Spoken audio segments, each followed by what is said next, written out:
មិនខុសពីខេត្តភូមិភាគឦសានពីរទៀតគឺខេត្តក្រចេះនិងរតនគិរីនោះទេឯកឧត្តមឧបនាយករដ្ឋមន្ត្រីសែសំអល់អញ្ជើញមកខេត្តមណ្ឌលគិរីផ្ទាល់នាថ្ងៃនេះជាការពិតគឺមកប្រគល់ប័ណ្ណសមូហភាពជូនដល់បងប្អូនជនជាតិដើមភាគតិចតែលើសពីនេះគឺការបញ្ចប់ភាពមិនប្រកបប្រជាលើការកាន់កាប់អចលនទ្រព្យរវាងដីឯកជននិងសមូហភាព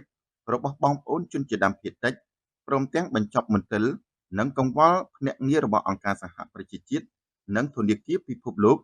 ពីសវត្ថិភាពក្នុងការកាន់កាប់ដីធ្លីរបស់បងប្អូនជនជាតិដើមភាគតិចជាមួយគ្នានេះក៏ជាការបង្កើនភាពជឿជាក់និងងាយស្រួលទៅដល់ធនាគារនិងមីក្រូហិរញ្ញវត្ថុ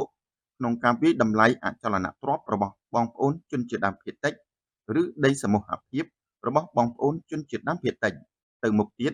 សូមបងប្អូនចូលរួមជាមួយគ្នាងាកមកគិតគូរលើការកសាងខឿនសេដ្ឋកិច្ចមុខងារសេដ្ឋកិច្ចផ្ដោតលើមុខរបរនិងប្រាក់ចំណូល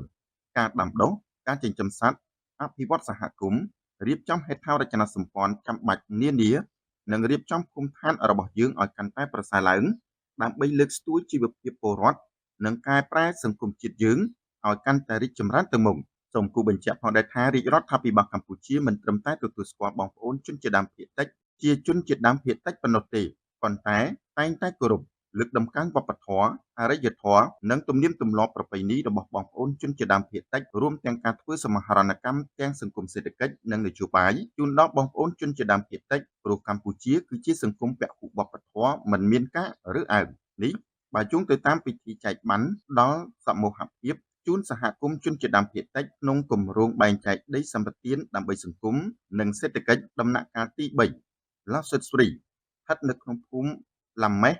ភូមិប៊ូស្រាស្រុកពេជ្រដាខេត្តមណ្ឌលគិរីនាថ្ងៃទី21ខែមករាឆ្នាំ2026នេះ